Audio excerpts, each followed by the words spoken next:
Good evening and welcome to MAN4781 Sustainable Business Strategies. I'm going to give you the first hour introduction to the course via this video in case I am delayed in getting to start the class. I will keep you apprised.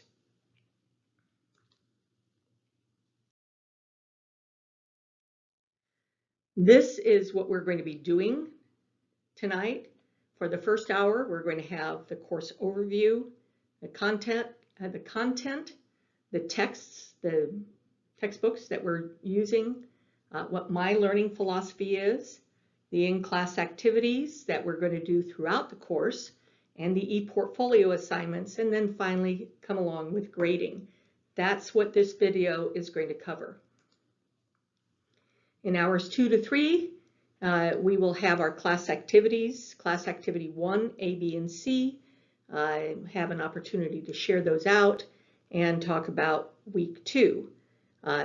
If something happens and I'm not there in time, then we'll just shift these class activities to next week. But you'll have a chance to watch some videos about them and be ready to do them right from the get-go.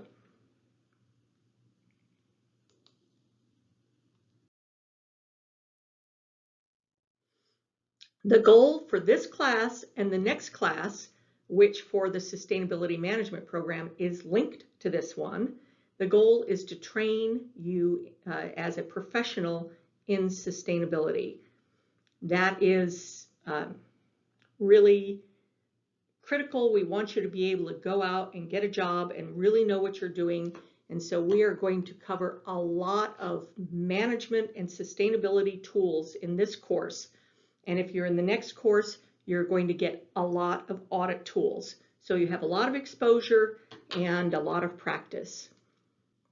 So in this course, we're going to start out talking about sustainable leadership, then sustainable internal strategies, that's HR, personnel strategies, then external environment scans, that's business environment, not environmental in the terms of the natural environment, but is the business environment conducive to conducting sustainable activities? Then we are going to do a survey and you will learn how to do sustainable statistical analysis. And you'll have fun with it. We're going to take the results of that survey and learn about sustainable change, the tools of sustainable change. We are then going to learn some specific green marketing tools and do some implementation planning and finally some strategic planning or some continuous improvement planning. In 4783, this is for the Sustainability Management Program students only. Where you can see that we're covering process audits, baseline audits, product audits, support audits, risk audits, and budget management and improvement planning. And all of these things are going to be critical in both this class and for those of you taking the next class. If you are in the Sustainability Management Program, you will be having a different capstone, and many of the tools that we are doing in this class and the next class will be used in capstone.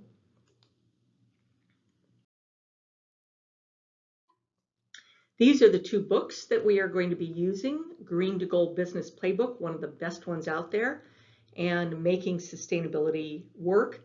Both of them are relatively inexpensive, and the good news is we are using them for both this class and the next class. So you won't have to get any new books for the next class. You will also have some PDFs that come from the first book that I authored, which was How to Start a Green Team, 6 Weeks to Positive Change. And there will be at least one chapter or portions of a chapter every week for 6 weeks. And those will be the things that we will be using to do our class activities. So if you can read that PDF tonight before class, that will save us a bit of time when we're doing our class activities. We'll also have video tutorials and supplemental materials, including a lot of background information on all of the different tools. I highly recommend that you download all of these tools in this class and the next class if you're taking it, because that will save you hours of research, whether it's for the capstone or whether it is for your first job when you want to actually do some of these things on the job. These are some really good articles and PDFs on all of the different tools. And this provides a lot of the theoretical background in addition, of course, to the textbooks.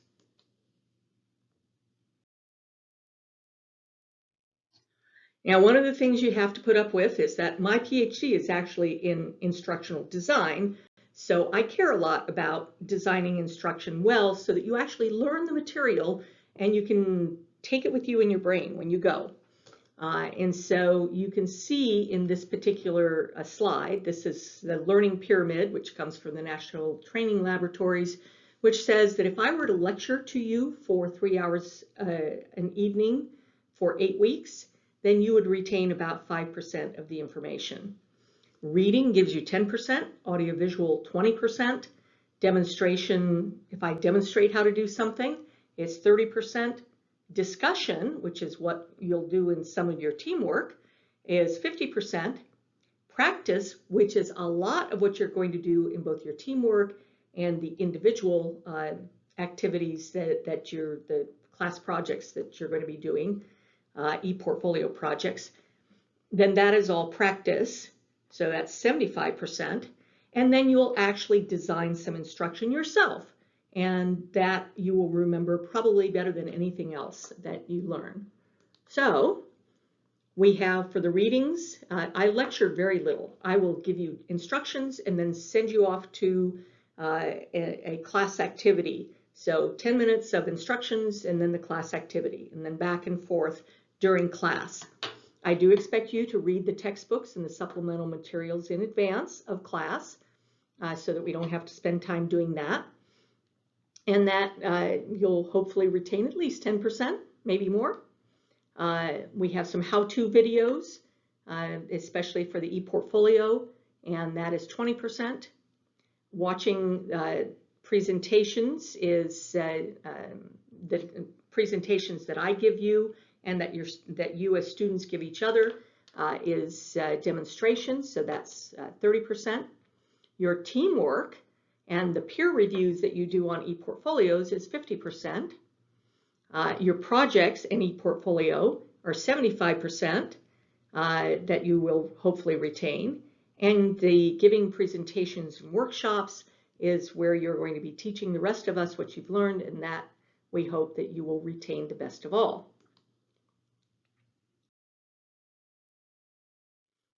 So the overall structure of the course is to develop a sustainable strategic plan.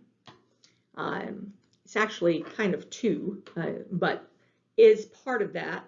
I should say you have your class activities and then you have your ePortfolio, and both of those will be developing different aspects of a sustainable strategic plan. So the first week is the vision, mission, and values. The second week, you're going to be developing the organizational structure for the small business that you're going to create, and the strategies that you're going to use for your personnel. Business environment scans, you're going to look at the business environment and see whether it is supportive of sustainability. You will learn how to do statistical analysis, create change, develop a green marketing strategy, do some implementation planning, and your sustainable continuous improvement. Now, because when I first started teaching this, I talked with some sustainability directors around the area as we designed all of the courses, and they said they spend 50% of their time doing communication. And so we want to make sure you're really well trained in different aspects of communication. So that is going to include things like Word templates and PowerPoint animation and Excel charts. online coordination and diagram tools, survey development tools, social media and website templates, if you haven't done that before, YouTube, and the ePortfolio, which is actually a part of my courses, but it's something that you can take with you. More on that in a bit. This is a very project-oriented class. You will have projects over the 8 weeks. In your team, you're going to be practicing a real-world project. You are going to be a green team, and you're going to be doing an eco-challenge for one of the things we have to decide is for whom? For the sustainability management students, for the College of Business, or for the Clearwater campus, or for all of the above. But the eco-challenge is something that we're going to use as the springboard for helping our people be more sustainable. You're going to communicate this using real-world channels. So you're going to plan an event. It is going to be a real event. You're going to do presentations that you're going to give to people outside of this class. And the charts, the e-newsletters go to a wide audience. Your website can go to a fairly wide audience. Social media and the training goes on YouTube. All of this is real world. So you want to make it as professional as you can. Your individual portfolio is an educational blog series, a series of educational blogs on sustainable businesses or nonprofits. The goal is for you to have a professional e-portfolio that showcases your expertise. So you're going to do one of those every week, and then you're going to do a peer review and help your colleagues on that. That's helping them, and you're learning how to evaluate. And then there will be a final e-portfolio that you will turn in week 8. That is an individual.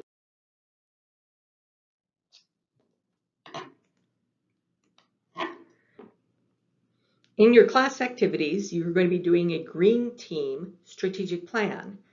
The vast majority of this will be completed during class, although you may have some that slops over to the rest, but hopefully because you'll be doing most of it in class, this will make your teamwork fairly easy. It culminates in an eco-challenge, the eco-challenge for St. Petersburg College, that we will conduct in the second mod. So if you're only doing the first course because you're in the MOLD program, the Management Organizational Leadership Sustainability Management track, then you will be helping us plan this, and you're welcome to join us in the Eco Challenge. In fact, I'd be surprised if you didn't want to. But the Eco Challenge will actually be about 3 weeks long. That'll be in the second mod. And the weekly teamwork will also include some communication projects. You will be giving leadership, real leadership, me and the dean, a leadership briefing on what it is that you intend to do. On week 4, you're going to do a statistical easy for me to say, statistical analysis of the survey that you will have sent out to real people and have gathered that data. In week 6, you will be doing all of the marketing materials, the e-newsletters, social media, and the website. And in week 8, you will record your training session for that will be part of your Eco Challenge project to help them learn how to do the Eco Challenge, and especially doing the things in the area that you care about, that your team cares about, your team topic.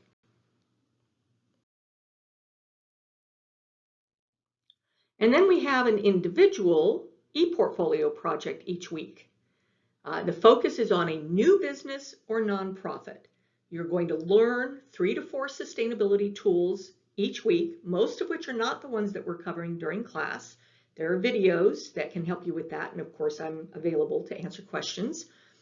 You're going to observe, research, if you need to, similar businesses, but you don't actually have to go and measure anything. and in fact, depending on the kind of business that you choose for your new business, this is a new business that you would really like to run. Depending on what that is, you may be fairly familiar with it. And then you're going to create the artifacts for your individual portfolio. For some reason, they call the individual uploads that you do in the ePortfolio, they call them artifacts. And we'll go over that in great detail somewhere around week 6. The ePortfolio format that we're using for all of your different documents that you're going to be uploading to your ePortfolio, those are due on Fridays. It is in the format of an educational blog with text and images and 1,000 to 1,500 words. It's an explanation of the tool and the background or how you use the tool, and then an example using your business or nonprofit, and then a conclusion. So it's cohesive there. It's what you would expect to see if you went to look at a blog site and you wanted to research how to use these particular tools. Now, there are 3 to 4 tools each week. So each one of these requires an explanation and an example using your business or your new business or nonprofit. Then the learning community feedback, that's the rest of you, is due on Sundays. It's an analysis of the posts, try to connect it to theory from the readings, and you will be graded on your understanding and application of the theory. The final ePortfolio is due Wednesday of week 8. You can then create a downloadable ePortfolio in my courses. It's kind of a semi-PowerPoint template. It's half PowerPoint, half website. You can download it and you can use it for future job opportunities to show them what it is that you can do for them.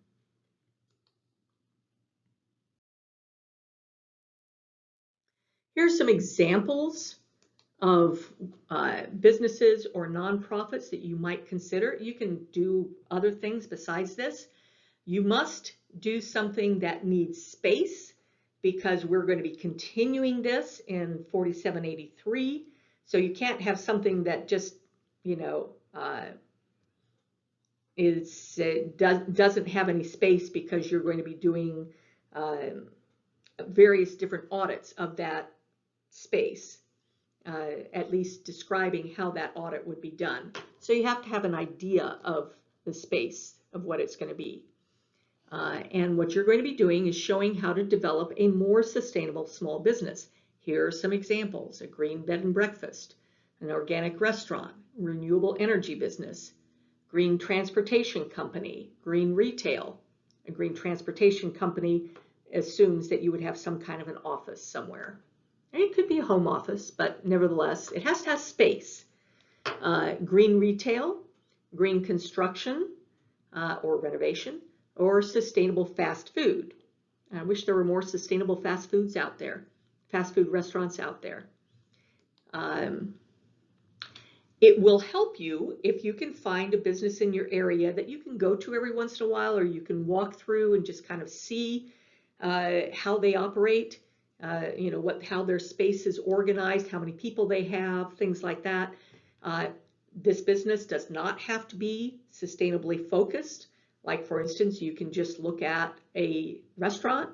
It doesn't have to be a healthy or organic restaurant or vegan or anything like that. And you won't actually be going into the restaurant and measuring anything. That is what your capstone is. But it might be helpful to you if you have some place in mind that you can go and check out. You can also do how to develop a sustainable nonprofit. This can be something like a green museum, an environmental cleanup nonprofit, helping the homeless, the poor, migrants, whatever, animal welfare, health concerns, green park management, addiction counseling, or even a religious organization. Again, it's got to be someplace that has space. Please do not select a protest organization, but one that performs a service. And I know protesting is kind of a service, but what we're trying to do is to be able to provide something in a sustainable fashion to customers or nonprofit clients. And so please try to pick something with that in mind.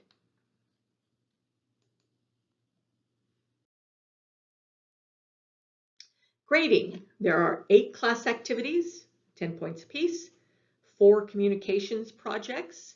They're about 25% apiece. The 7 individual portfolio assignments and discussions, 10 points apiece, 5 and 5, 5, 2.5 and 2.5, and 1 final individual e-portfolio. Total possible points are 300.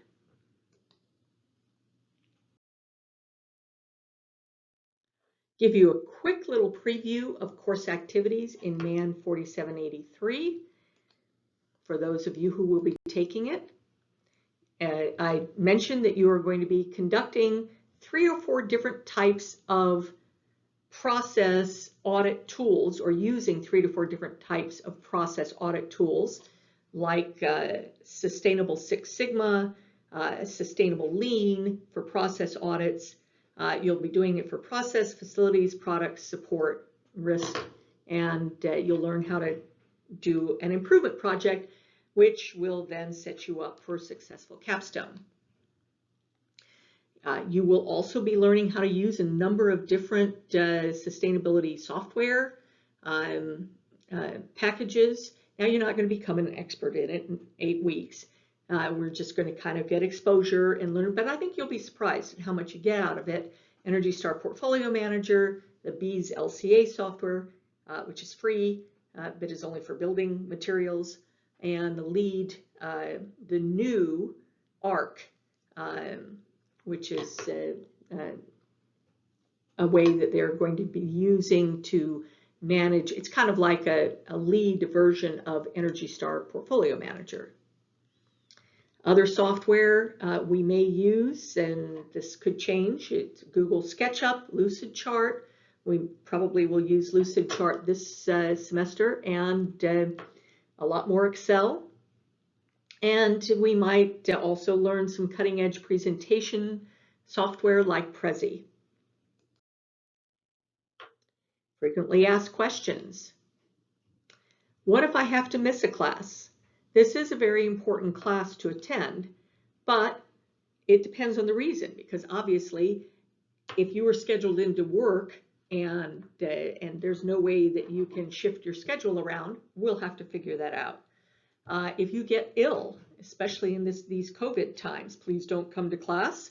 If you're intending to come into the lab, you can always try, if you're not too ill, you can try to attend 2 weeks of class. If you were coming face-to-face, you can attend it while you're sick via Zoom, like those students who are choosing to go via Zoom, and you'll still be able to join your in-class classmates for the teamwork in a breakout room.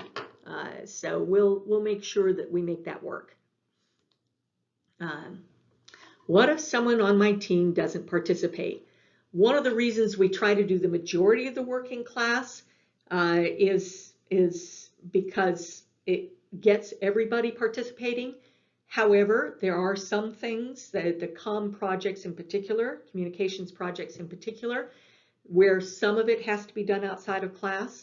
And it is true that every once in a while somebody is really, really busy and can't participate, or doesn't understand and can't participate, or just doesn't participate and you're not sure why. So make sure on all your submissions, whether it's the class activities or whether it's the communication projects, make sure the people who are participating are on the submissions, because those whose names are not on the submissions will not get credit for that particular project or that particular class activity. So keep that in mind as you're going through. Please include the names. If you are sensing that this is happening, then please let me know, because I can reach out and sometimes I can find out what the problem is, and we can start making arrangements for how we're going to complete all the teamwork. You are never graded on a missing team member's missing work. You will not be graded down if one of your teammates' pieces is missing. One of the good things is that most of these all of these comm projects are designed so that they can operate with however many team members are there. And that's all individual contributions are graded differentially. So it is helpful if, say, for instance, if you know that there's problems with some of the slides or problems with some of the charts, you can help yourselves by putting the names of people, and you can make a decision to do that right at the start so that people don't suddenly feel like, oh, you're singling me out. But you can make a decision at the start that will put the name of the person at the beginning of each part of their section. And please let me know if you have any other questions. We're going to take a break right now. This is all of the video that I'm going to do at the moment. And hopefully we will get to the rest of class later. And if I need to, I will we'll figure it out. I appreciate your flexibility. Please watch this in the first, please watch for emails first of all, so I can tell you when it is that we're going to be starting. And if we're late getting started, please watch this video. And then if you have any questions, let me know. Thank you, and I really hope to see you very soon.